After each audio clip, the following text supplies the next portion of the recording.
We are busier than any other generation we have seen in the last 300 to 400 years. We are just as busy as we can be, and we think because we're busy, we're effective. But I want you to challenge your schedule for a minute and ask yourself, are you really being effective? Or is your life cluttered with all kinds of stuff that demands you and drains you and taxes you and stops you from being your highest and best self? And are you substituting busyness and all the chaos that goes along with busyness from being effective? I think people's relationship with time, we talk about relationships with humans. How's your relationship with your kids? How's your relationship with your wife, your dad or your parents? But we never talk about a relationship with money and time. And your relationship with time is such a key component of your life, because when you get caught in a routine, time goes so quickly. When you understand that there are maybe only 28 summers left, and if you want to truly, get as much experientially out of life, it just creates a tremendous amount of urgency. So, and the fear goes away, because you're like, shit, man, nobody on the planet, no one's gonna be here in 100 years. Do I care what he thinks that, we're not gonna be here in 100 years, so why wouldn't I take the chance?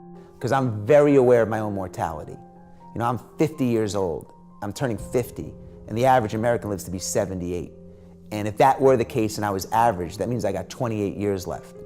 And that dictates, well, who do I want to spend that time with and what do I want to do? And that's a driving, it's like on repeat in my head.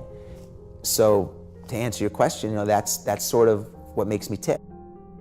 I think when we start counting our age, we count up, right? We start at 0 when you're born and you count up. And it has this sort of built-in assumption that it's never going to end. It just goes on and on and on. You just keep counting up, right? But there are statistical realities that you're going to die. And you're going to die at some statistical average age. And so, if I stay in good shape and I eat well, I'll probably live to around 85, and I can probably be a productive member of society in some way, shape, or form until I'm about 75 or 80. And so I don't report my age as 35, I report my age as 45. I have 45 years left to do something good in this world. I have 45 years left to achieve what I need to get done in this world. And so I very much count down, even though it might sound depressing, it's just the reality. But the inspiration is that it gives me a kick in the ass.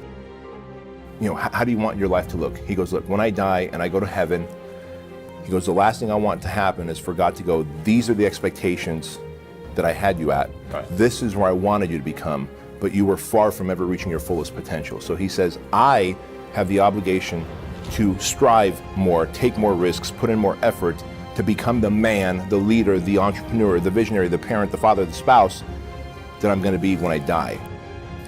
Life is not just the passing of time. Life is a collection of experiences, their frequency and their intensity. There's not a day that goes by when my head hits the pillow where I don't say to myself, did I maximize the day?